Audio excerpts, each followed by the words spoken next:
Welcome, everyone. We are so glad you're able to join us for Bodily Integrity and Personal Autonomy, working for transgender liberation and reproductive justice. We are really excited that you're here. This is going to be a great webinar.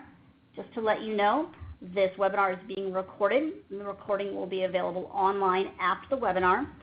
Feel free to call into the webinar using the number on your screen, or you can listen via your computer speakers. The webinar is also in listen-only mode, so please put your questions in the Q&A box in the bottom of your screen. You can feel free to submit those at any time, and we will either hold them until the end, or if they're relevant to a point that's being made right at that instant, we will probably go ahead and answer them right then. So we're going to go ahead and do some introductions. So my name is Shannon Weiss. I'm a program manager here at AIDS United, and one of the programs I manage is our Transgender Leadership Initiative, and my pronouns are they, them, and theirs.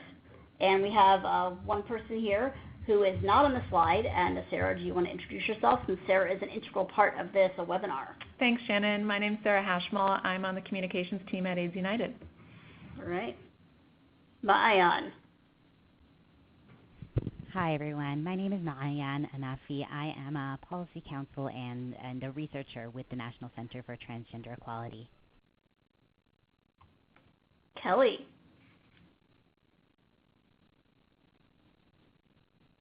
Kelly, are you there? Oh, I'm sorry. Yes, I am. I was speaking. I had it on mute. Sorry. All right. My name is Kelly. I'm the Trans Leadership Coordinator over at SPARK Reproductive Justice NOW. Great. And Daniel. Hi, guys. My name is Daniel Rossmiller. I use he, him pronouns, and I work at the Michigan Organization on Adolescent Sexual Health, or MOASH for short. Great. Thank you. For everyone else, we would love to know who else is on the call. So go ahead and let us know where you work. Do you work at a reproductive justice organization, a transgender liberation organization? Are you from an HIV-specific organization? Does your organization work in 2 or more of those areas, or are you just interested in these topics? Go ahead and click one of those radio buttons and hit submit, and we'll be able to see who's on the call. And once you click that answer, you'll be able to see the answers of other folks. So right now it's looking like we've got a few folks from reproductive justice organizations. Most people are saying they work in 2 to 3 of these areas. And we have a few people from trans liberation organizations and HIV-specific organizations.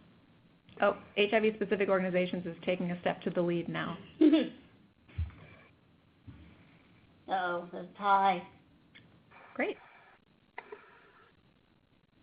All right, great. Thank you, everyone. And we have one more question for you. Have you done coalition work in these areas before, yes or no? Great to know where folks are coming from. We're seeing a lot of yeses, a few nos. This is a great webinar for folks on either answer. We're going to learn some best practices and some experiences, and hopefully you all can share, too, towards the end, some experiences with us as well. We would love to hear those. Great. Thanks so much for your responses. Thanks, everyone. So, oops, I clicked the wrong arrow. There we go. Oh, wait, no, there we go. All right, there we go. I was getting ahead of myself. So we're going to do some quick organization introductions. So AIDS United is a national nonprofit, and we are focused on ending the HIV epidemic in the United States. We have a North Star, which is a vision and a goal and a value that we try to keep in the forefront of everything we do, and that's that the voices of people living with and vulnerable to HIV always guide our work. So we do policy and advocacy work, we do philanthropy work, and part of our philanthropy work includes the Transgender Leadership Initiative that I'm program manager for. We have capacity building work, and then through all of that, we work within a social justice framework that challenges many issues, including sexism, homophobia, transphobia, and racism, and anything else that we know intersects with the HIV community throughout the United States.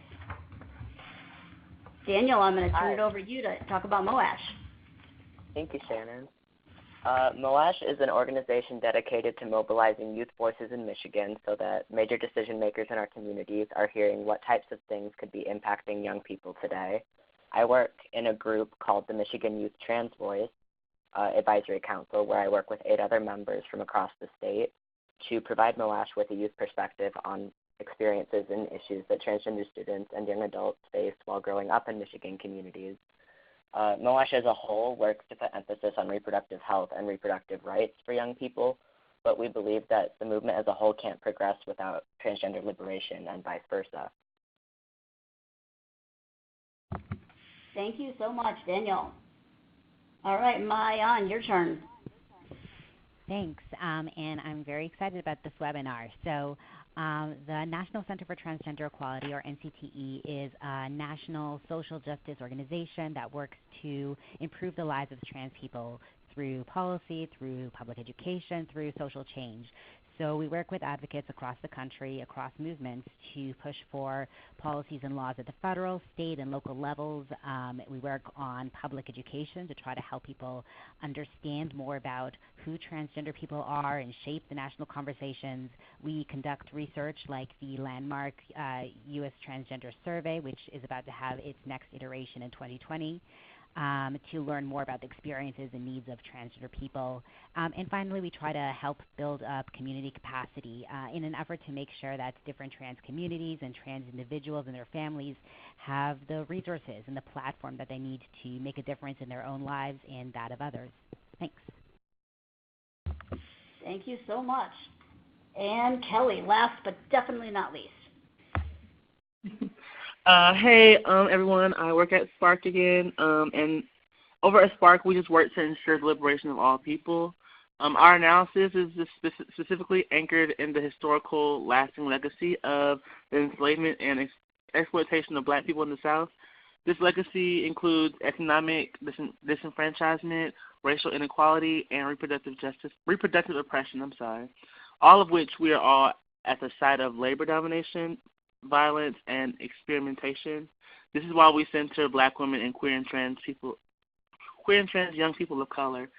And a lot of the work we do, we build new leadership, change culture, and advance knowledge in the Georgia and the South to ensure individuals and communities have resources and power to make sustainable and liberatory decisions about their bodies, genders, and sexualities. And specifically what I do, I'm the trans leadership coordinator, so a lot of my work just centers giving trans folks resources while also investing in their leadership, holding space for them, and also figuring out ways legislatively or non-legislatively how we could come together and build for trans people, gender fluid folks, and gender nonconforming folks as well. Thank you so much, Kelly, and everyone else. So just to give folks a quick idea of what we're going to be doing in this webinar, so we're going to go over learning objectives in a second. We're going to talk through some common definitions. We're going to discuss what working together across these movements looks like. We'll examine a few case studies, and then we'll have time for Q&A at the end.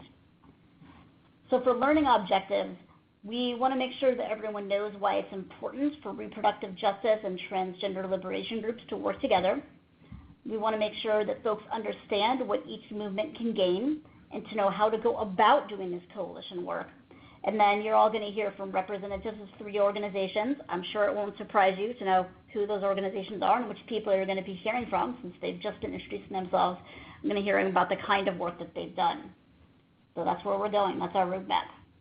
So for common definitions, so how do folks define reproductive justice, and is that different from reproductive rights?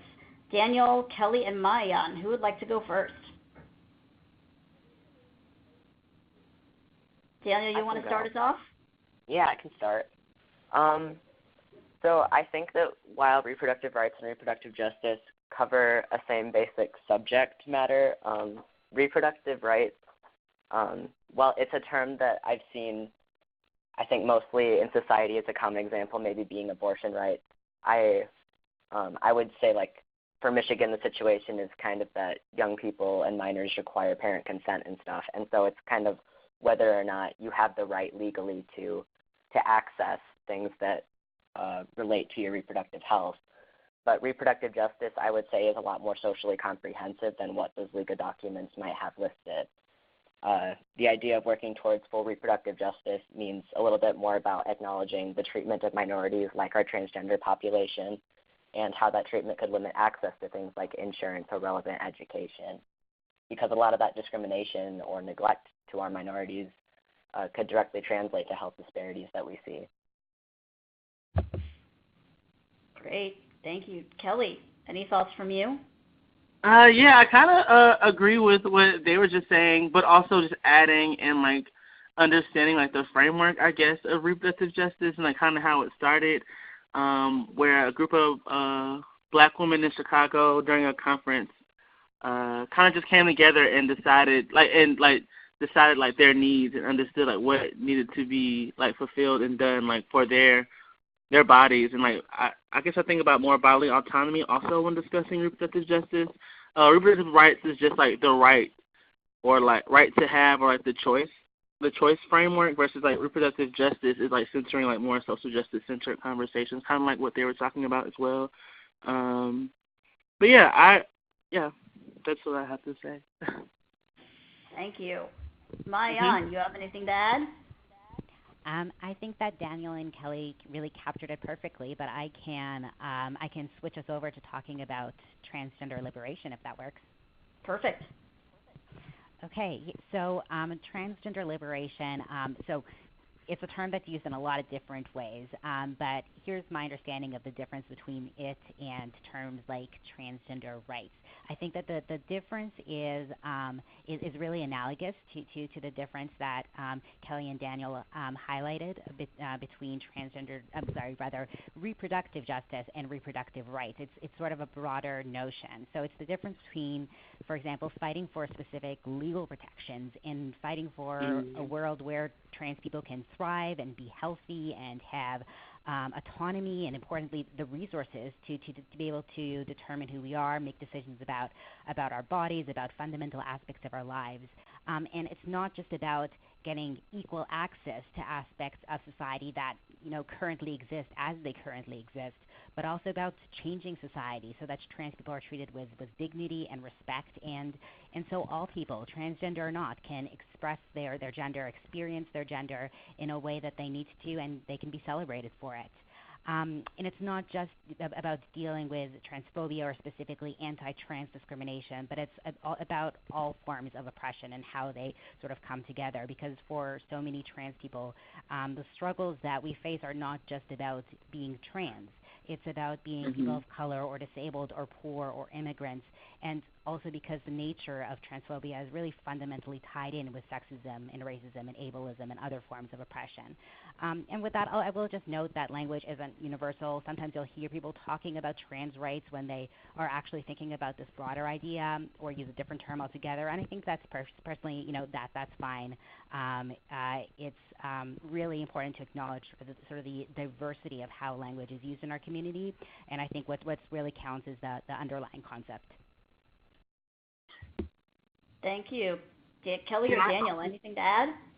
Yeah, I definitely want to add something. I agree with what they're both saying. I think also having a discussion of how, like, trans liberation kind of, like, bleeds into reproductive justice, because reproductive justice is just, like, the right to, or having, like, the autonomy to, like, your own body, to make your own choices, how you live, economical choices. It very much, like, reproductive justice is very much like this broad term, and I think trans liberation exists in there.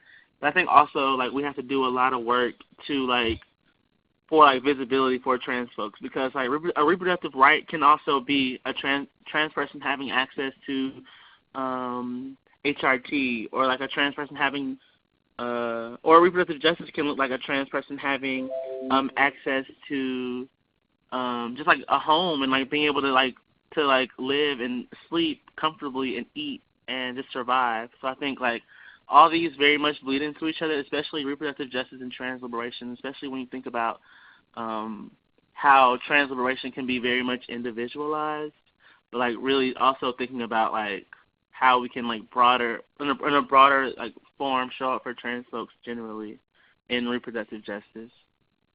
Great. And Kelly, can you say what HRT stands for anyone who might not know that abbreviation? I'm so sorry. That's okay. Hormone replacement therapy. Sometimes I get so, like, caught up in what I'm saying that I forget acronyms. But yeah, hormone replacement therapy. it's what some trans folks seek in regards to making them feel more comfortable in their bodies. So like it could be like doses of like testosterone blockers and estrogen, or it just varies. It could be testosterone and I guess a blocker for estrogen. I think I just said that. But yeah, that's basically what it is. Great, thank you. Daniel, anything you want to add? I think that Maayan and Kelly said everything perfectly for transgender liberation, and I liked the direction Kelly was going with noting how reproductive justice really ties into transgender liberation, and I think that highlights why working together is important. I really think that you can't have one without the other. You can't, and I say this because most of the background I have in advocating for either of these efforts happens when they're applied together. I can't really imagine a situation where transgender people would benefit from not being involved or at least aware of their right to reproductive justice. And conversely, I can't imagine a reproductive justice movement that doesn't include the transgender population, because the basic idea of reproductive justice is just that everyone has access to that care and that bodily autonomy. I think that workplaces need to have a sufficient mission statement that is included within, maybe from a societal standpoint, that tells people this is what we stand for and this is what we understand, because I think that vocabulary that people use differently and that terminology that people use differently, like what Maayan was saying with language, finding a way with workplaces, knowing that people have different definitions and making a point to alleviate that when you have a group of people coming together would be a really great way to put some of those issues to rest, so that you can help people who are helping others understand their community better. Does that make sense? Yes, that makes total sense. Thank you, Daniel. Thank you. Maayan or Kelly, anything to add? I think Maayan and Daniel. Oh, go ahead. Sure. And I'm seeing in the chat that people can't hear me very well. Can you hear me now? I think we can hear you now on this side. You definitely sound louder on this end. Okay. Yeah. I'm trying to figure out. I'm heard people, but also I think someone said that they had issues with my audio. That's weird. I'm not sure. Your audio sounds good, Kelly. Okay. Thank you. Yeah, so just building off what Daniel said and what Kelly was talking about earlier, I think that the goals of the reproductive justice movement and the trans liberation movement are in many ways, very much overlapping, or even one and the same in some respects. So, for example, we have this fundamental goal to make sure that people have the ability and the resources and the access to be able to make healthcare decisions, to be able to make decisions that are really core to who they are and how they live their lives, how they grow their families or not, things, the sort of the autonomy to be able to make decisions that are essential to who you are is really at the core of both of these movements. And having this united front makes us even stronger. And one other thing that I think I'll talk about a little bit more probably later in the webinar is that a lot of the attacks that we're seeing right now in the policy front are attacks that are both against transgender people's rights and access, and against repro justice. So things like attacks on access to health care, or attempts to carve out really broad religious exemptions that allow people who have personal beliefs either against trans people or against abortion and other types of reproductive services, to discriminate without any consequences. Like these are all attacks that we're seeing more and more of, and that go after both of our movements together. Thank you. And how do these movements and their overlap connect with HIV, and how do they connect with racial justice? We've sort of talked a little bit about, especially the racial justice aspect already. Does anyone want to expound on their connection with HIV and their connection with racial justice?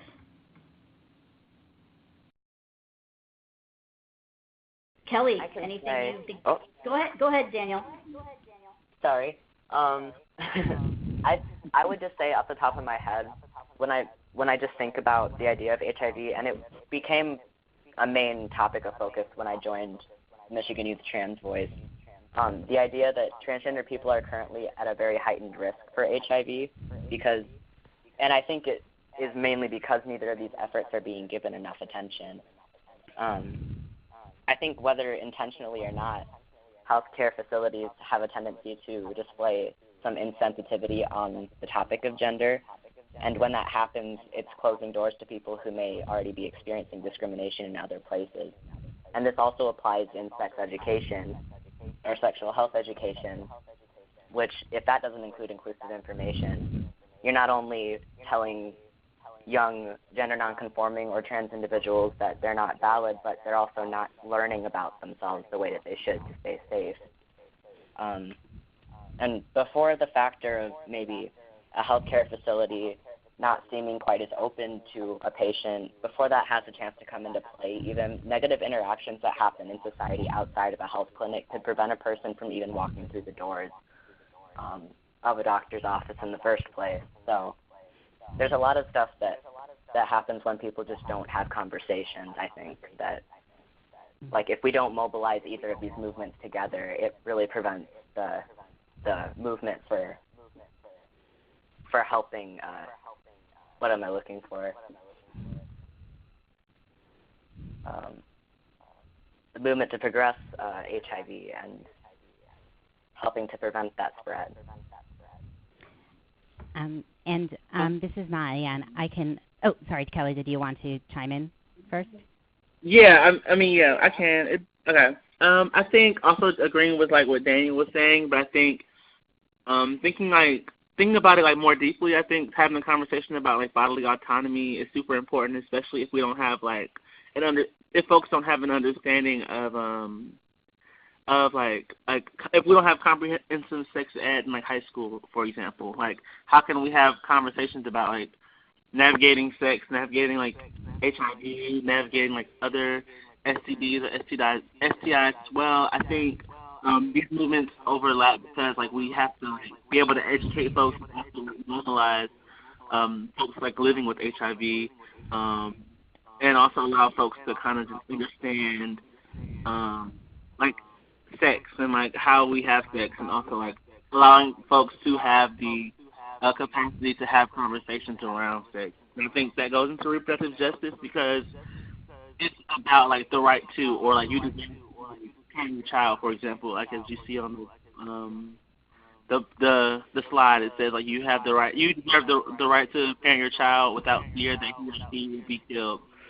I want to add they in there, but also like that they will be killed, right? And like how do we have a conversation around like safe sex? How do we have a conversation around like trans folks just like living full lives, having access to like certain health cares, or like having access to just like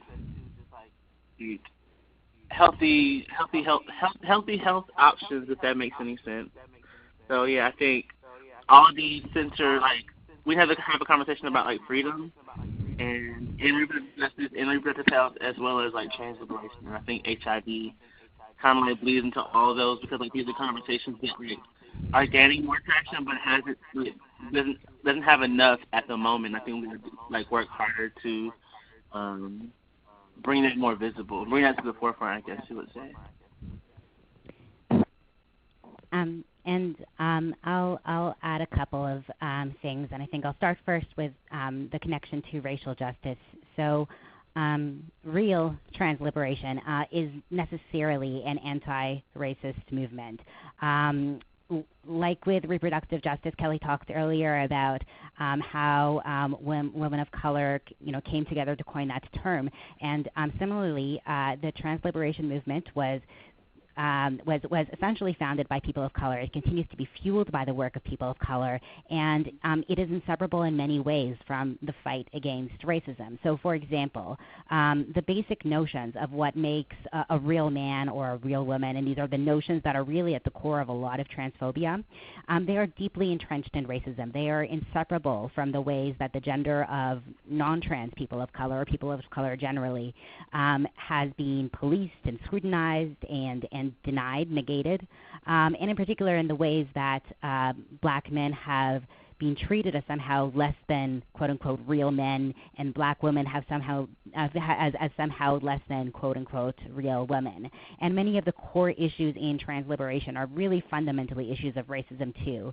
The policing and control of people's bodies and their ability to make decisions about their bodies, real access to health care and income and other basic needs, and criminalization of HIV and sex work and poverty.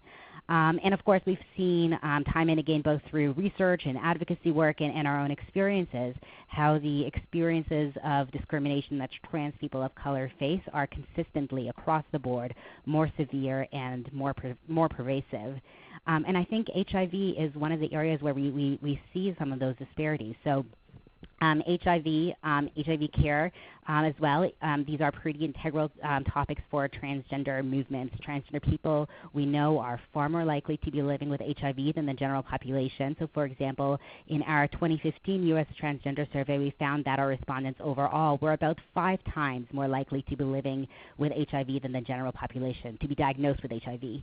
And then when we looked at black transgender women, they were more than 63 times more likely than the general population to be living with HIV. It was a staggering 1 in 5 had been diagnosed with HIV.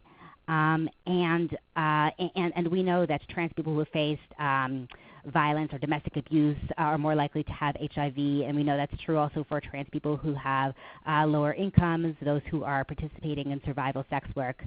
And among those who have HIV, trans people can face a lot of barriers to accessing care, including because of the cost or because their doctors don't know how to treat trans people or don't know how to treat people with HIV or both, or because they face discrimination in healthcare settings or at their job or other areas of life. Wow, I really like what you just said, especially having the conversation of racial justice and connecting it to trans liberation. I think that was super, super, super important. But I also just agree with everything you said. I just had to say that I agree. So you said it all. Really, it's true. Thanks. This is why we have such amazing people on our webinars. You all are brilliant. So thank you. So there are so many different ways that groups can work together across these movements. It's possible for a reproductive rights organization to do research and advocacy for trans liberation. It's possible for organizations to work in sort of the more traditional coalition sense. So trans liberation organizations working with reproductive justice organizations for common goals and common ends.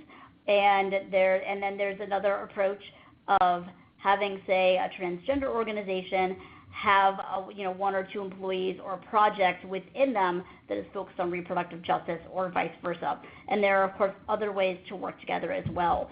So now I want to give everyone on the webinar a chance to hear from each of our panelists on the ways that they've coordinated across and with movements. So we'd like to hear from each of you on what you did, what worked well, and what challenges arose. And then after that, we'll talk about what you would advise other groups to do. So Daniel, do you want to start and talk about what MOASH has done between and among these 2 movements? Daniel, are you there? Sorry, I just realized I was on mute. That's all right. Don't worry about it. It happens all the time. Okay, so I would say that one big thing that MOASH has done to kind of bring these 2 movements together is probably start the Michigan Youth Trans Voice Advisory Council, because that was, while MOASH is the Michigan Organization on Adolescent Sexual Health, it's a very big emphasis on reproductive rights and reproductive health.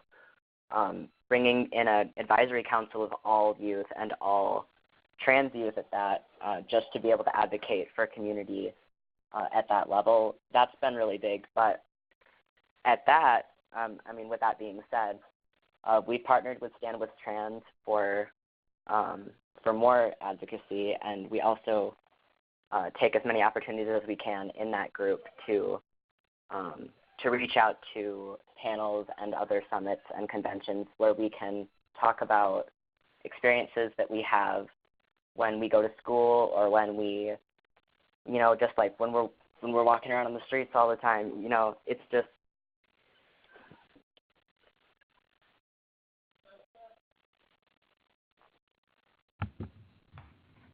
You still there, Daniel? Sounded like you stopped mid-sentence. I want to give you a chance to finish your sentence. Are you still there? sorry, 1 second. That's okay. We can go to Kelly and come back to you if you'd like. Yeah, I could do that. I'm fine if that's okay with Oh, sorry. I've got it. Okay, all right, go ahead. Sorry, I lost something, but I've got it. Another thing that we had to do was give a presentation on sexual health disparities for LGBTQ youth, and speak directly with medical students and associates at Creating Change this year, which is a national conference.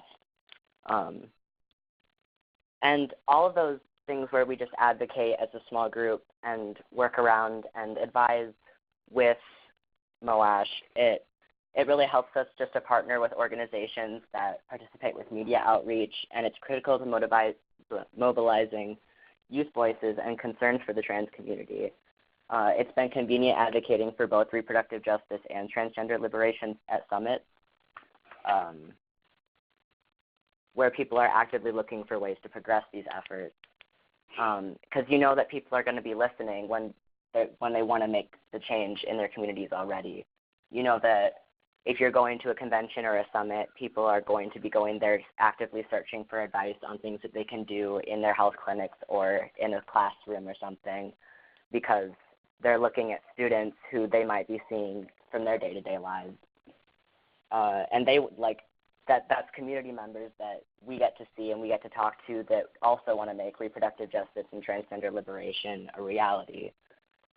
I would say that in terms of challenges that have arisen, our group currently, and this comes directly from our executive director, we're currently acknowledging the fact that, and just like we've been talking about throughout the webinar, we need more representation of people of color in both of these movements, because as we've been talking about, both of these movements started originally by people of color, because we know that minorities are people of color are the ones that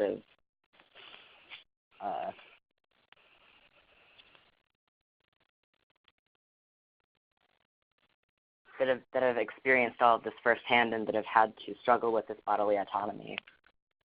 And that erasure is, sorry, I've been going off of my notes.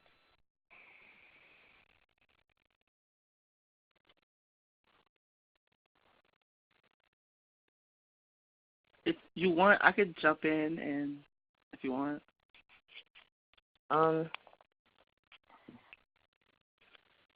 There's just no justice being done without voices from young people of color. That's currently something that MOASH is acknowledging.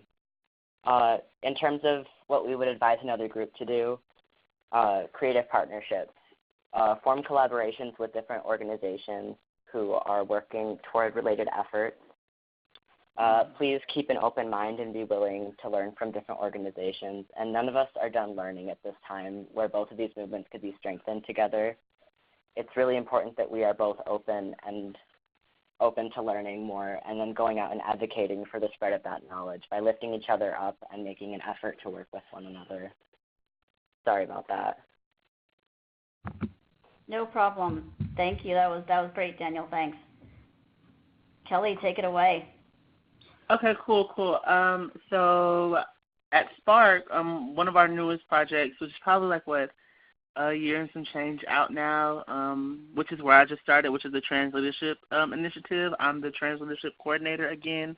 But a lot of our work centers base building efforts, but as well as investing in like trans folks and like helping them like become leaders in their communities. We're also like working on building community. We do a lot of like programmatic things centering like trans visibility. We did some things for Trans Day of Remembrance in November. Trans Day Visibility, that was March 31st. And just generally we host like meetings to like kind of connect with like folks in our community. I think which is super, super important, especially for like trans folks. And it was like one of the ways that I kind of engaged myself into the work, which was through SPARK. Also, we have our FIRE, which is our like we have FIRE camp, which is every summer around like June or July, and we utilize that space to connect with like queer and trans young people of color to like engage them in the work and teach them about like organizing and base building and talk to them about like the work that needs to be done and just like engaging folks in like just the work generally. And also just being real about folks like needing to survive, but also having access and resource to these things as well, but also having access and resource to like what does it mean to have like community mobilization or having just like community. Also, we have our RJ 101s where our RJ 101 training where we like teach folks about like trans liberation. We also work a lot on shifting culture in these trainings, as well as like in a lot of the other work that we do, because we are like one of the only organizations at the moment that center queer and trans young people of color. There are a few other orgs in Georgia that do that, but a lot of like what we're doing is like kind of creating visibility in like RJ movements for queer and trans young people of color. Let's see. What advice would I give to an organization? I would like agree with Daniel, which is like collaboration. So like collabing with other orgs, connecting with like queer and trans folks, connecting with queer and trans folks, and like asking them, figuring out what they need. Like how do we show up for them? I think figuring out how your organization itself can show up for queer and trans folks, I think is super important, because like each organization has like a different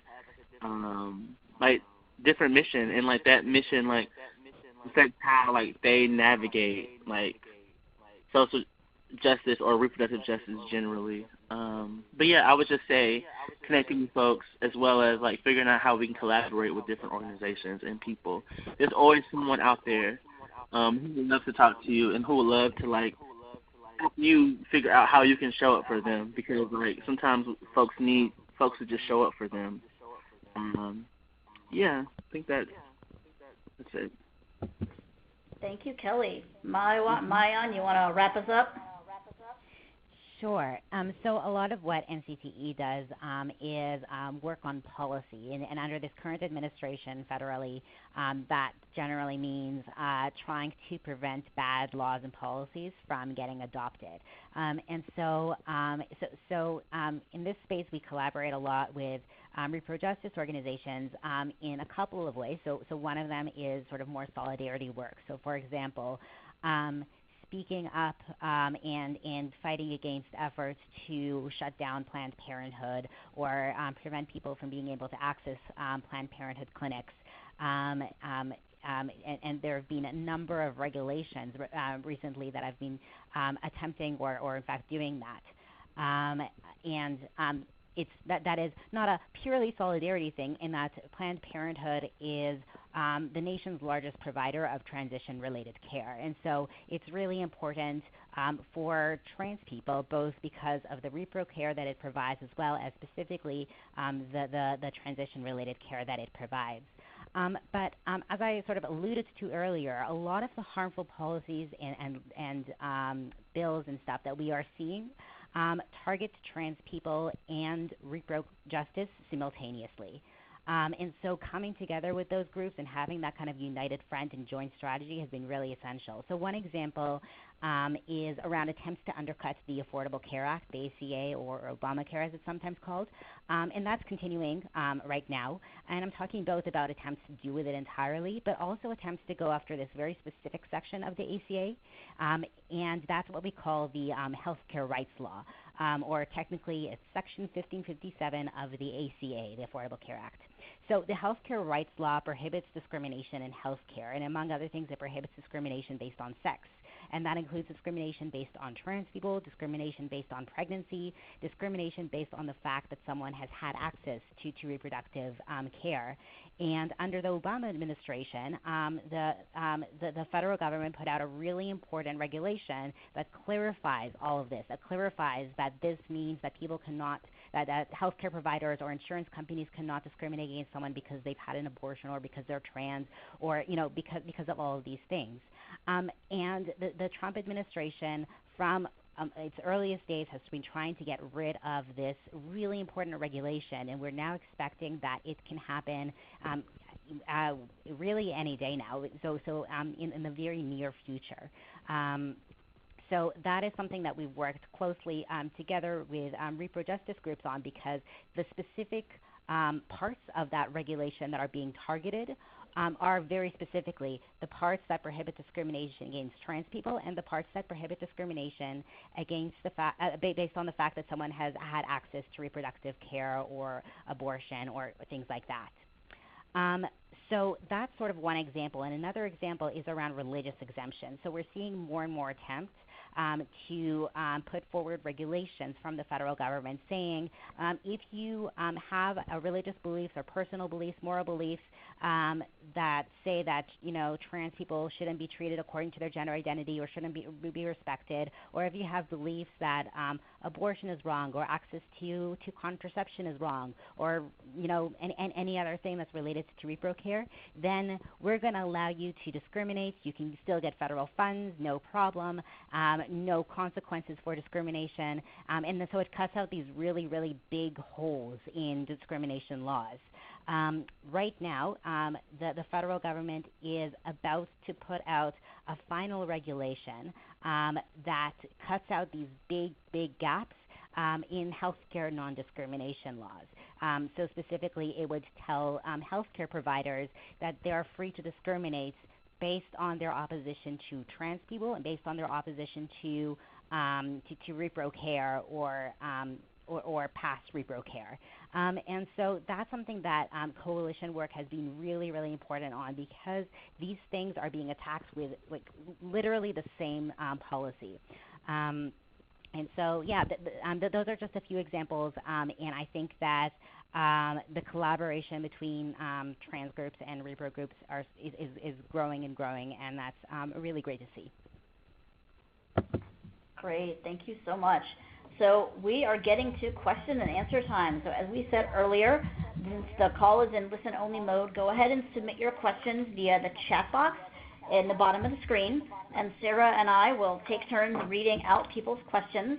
And if we have any questions we don't get a chance to, we'll go ahead and try to get answers and submit them and to you all as a PDF and upload that with the webinar recording, so it'll be there. So I've got a question here for our panelists. How would you respond to an organization that says working across movements is too hard? I could say something. Kelly, SPARK, RJ Now. I think what I would personally say is I think each organization has to figure out their own needs, their needs and their abilities to do these things, because not everyone can do everything, but also being very real that organizations should be able to show up for folks, for example, trans folks, for example. It shouldn't be there shouldn't be I don't know, an excuse to say that we can't support these folks or show up for these folks at all. I think we just have to figure out. Your organization has to figure out what works for you all, and certain things may not be an ability. You may not be able to go to the Capitol every day and lobby for something, for example. If you're a C3, or you may not be able to I don't know, do certain things in a certain way that one organization can do and one cannot. But I think just figuring out ways that you can show up and support. So like show up and support other organizations, whether it may be collaboration, whether it may just be like a person from an organization coming to like support whatever, like a trans or racial justice-centered organization may be putting out there. I hope that makes sense and helps. I agree, Kelly. I'd like to add, I just think it would be important to give that organization resources as well.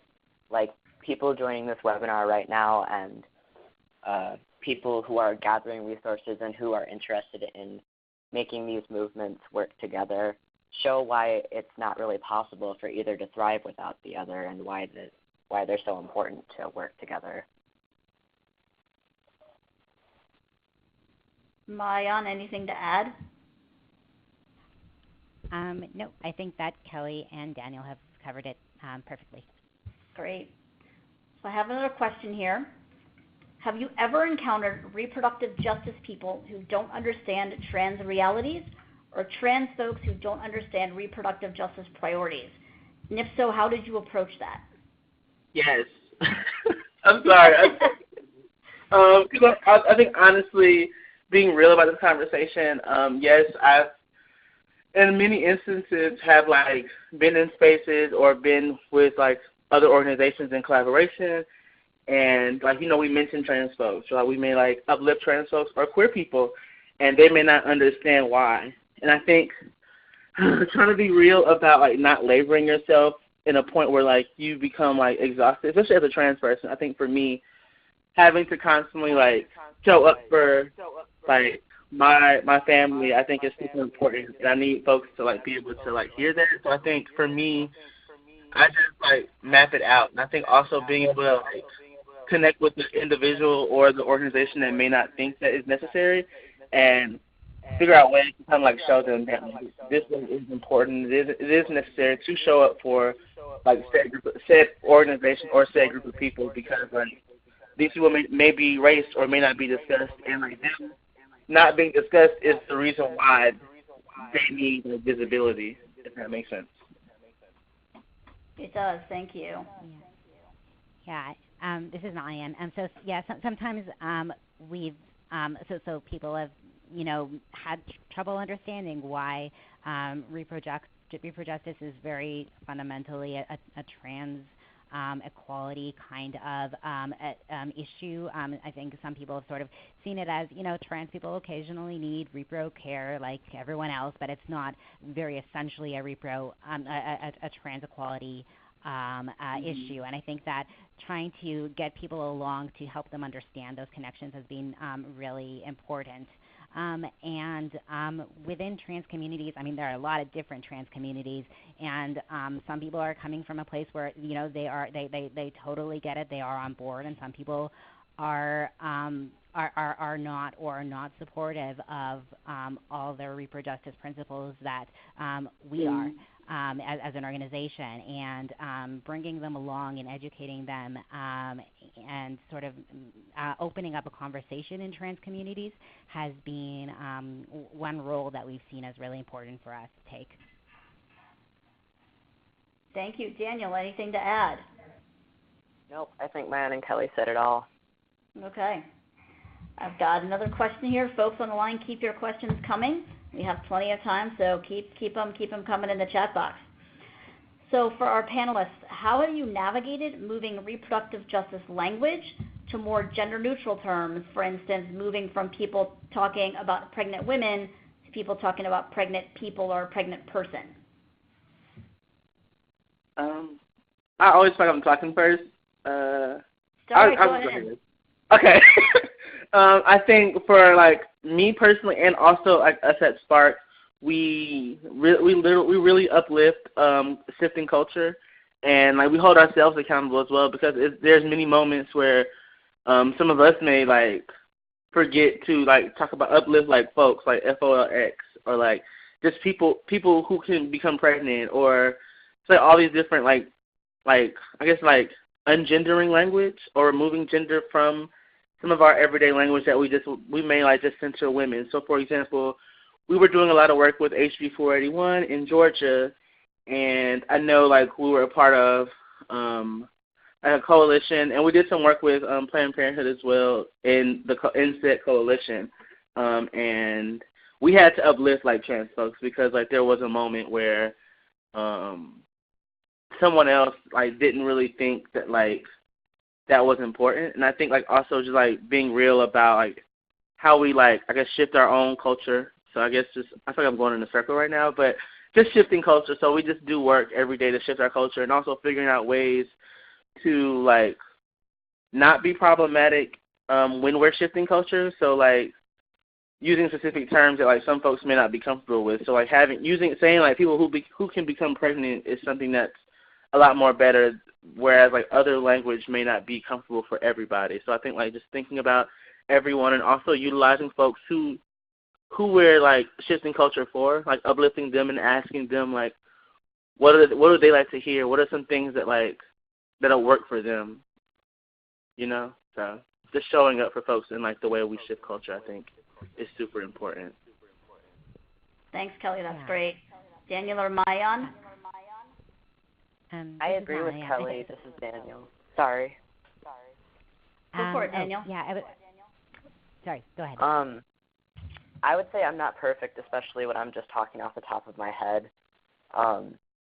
Gender-neutral terminology in terms of this, gender-neutral terminology is just something that has to be thought about more. When I'm having conversations related to the topic of reproductive health, I try to practice those terms as often as I can think and say them. And if I make a mistake, I want to correct myself in the presence of people where I know that I can help educate somebody.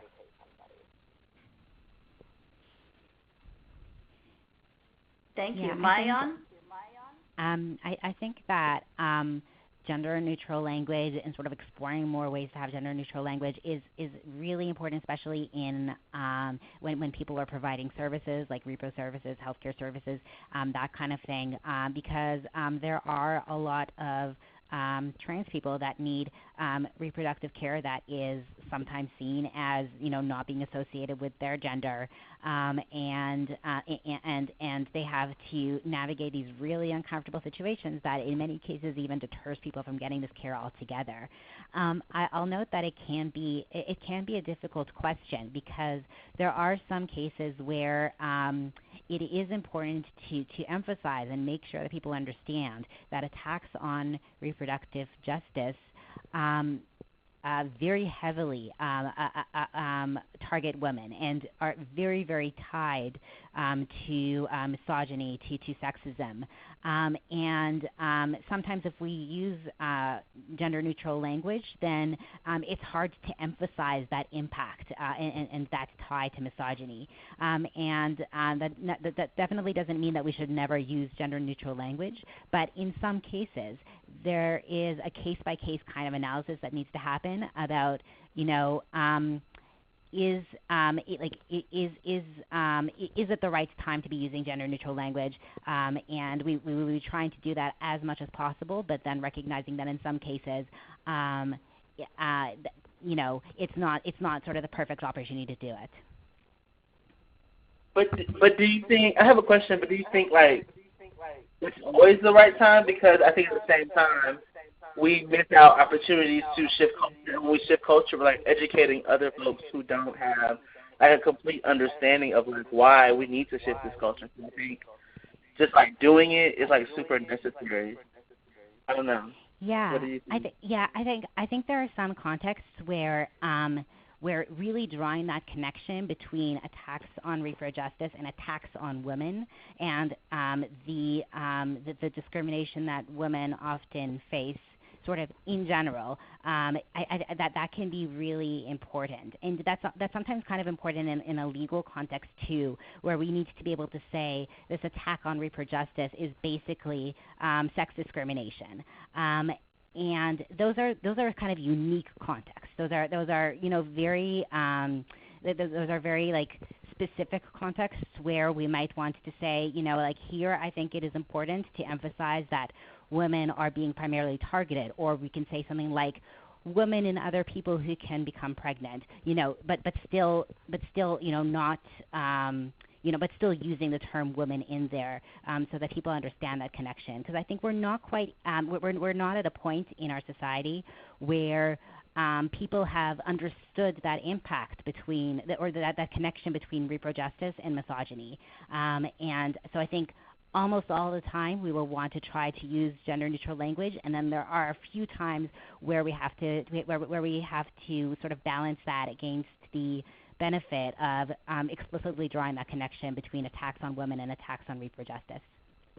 Okay, I just think like sometimes like we have to be super careful because like sometimes it can become like transphobic if we like leave out folks. But I understand what you're saying. I just think that like now I'm starting to like as I shift my own culture like in my everyday, I think it's super important to like remember these folks because if we don't like show up for them, like no one else will. I think, yeah. Absolutely, I agree. yeah. It can be such a tricky topic to talk about terminology and how you want to address different identities, especially from health clinics. That's something I'm also kind of working on in a different advocacy space, is trying to figure out a way where health clinics can reach out and present spaces in a way that transgender men and transgender women can see that they are welcome to reach out for reproductive health resources and see that their identities are being validated when on paperwork and stuff right now you're seeing a lot of stuff that doesn't seem to match, and people who don't identify with the binary, that's a big issue right now, and I can see where you're coming from, Maya, and it's really complicated. Great. Thank you so much, all of you, for that great discussion. So we have one final question. What currently excites or inspires you in your work, at your organization, nationally and or globally? So again, that's what currently excites or inspires you in your work, at your organization, nationally or globally. Want to volunteer to go first? Sure. I can go. Go ahead. You can go ahead. Oh, sure. Okay, this is Maya again.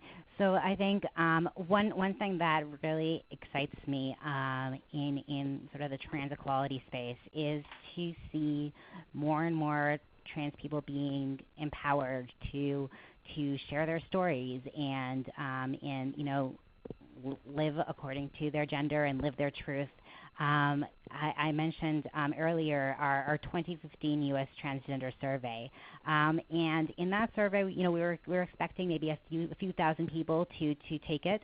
We had nearly 28,000 people taking the survey in 2015, and we're hoping for something similar in the 2020 survey that's coming up. And that's just sort of one example of this dramatic increase in visibility that we're seeing, this dramatic increase in people's understanding of who transgender people are, of acceptance.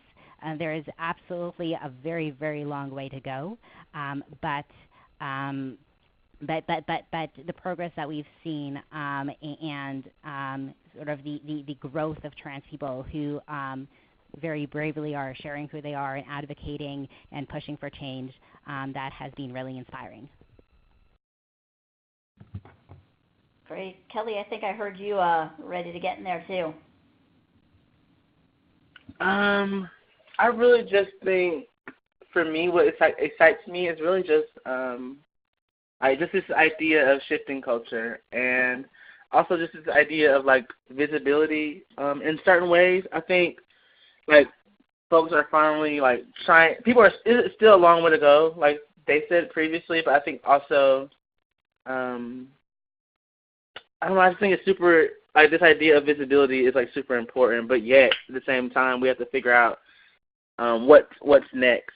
But I think like shifting culture for me is like super, it excites me a lot because I love to learn, and I love to figure out how we can better like show up for folks and like how we could just be better in general, and like really just reconstruct some of our own realities.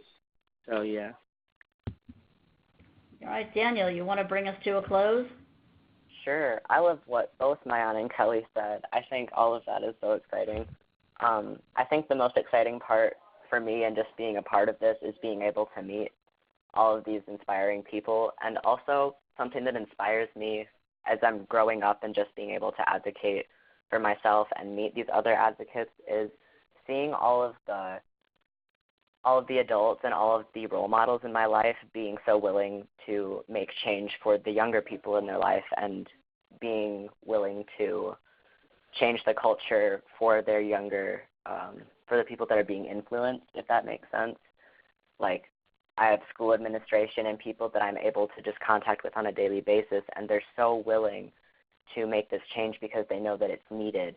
And I think that's so inspiring because, and it's inspiring because it shows how needed it is. Yeah, I just love to be a part of this. Thank you. That was great. As we're wrapping up, I want to thank everyone who called in and listened into the webinar, and thank you to all of you who asked questions. As I mentioned earlier, the recording and the slides will be available online in the next few days. There'll be a YouTube video. I'll send that link out to everyone once it's available, so you have it. You can pass it on to coworkers, friends, family members, whoever might want to or need to watch this webinar. I really especially and with huge gratitude thank Maayan, Kelly, and Daniel for their expertise and insight. We could not have done this without you. This would not have been the same if each of you were not on here. Panelists, any last thoughts before we close? Just last 20 or 30 seconds of thoughts you might have? I just want to say thank you. Thank you so much for reaching out and also helping put this together. This is super amazing, and I think for me, I also really learned a lot from Maayan and Daniel. Thank y'all so much. Y'all are amazing, and I really hope that we can connect outside of this. And also other folks who are willing to connect and wanting to network, I'm also open as well. That was Kelly. Thanks, Kelly. Daniel or Maayan, any last things to add? Ditto to everything that Kelly said. Same here. Thank you so much, both of you, and Shannon and Sarah. Great. Thank you, everyone. Everyone have a great afternoon and a great rest of your week. Bye.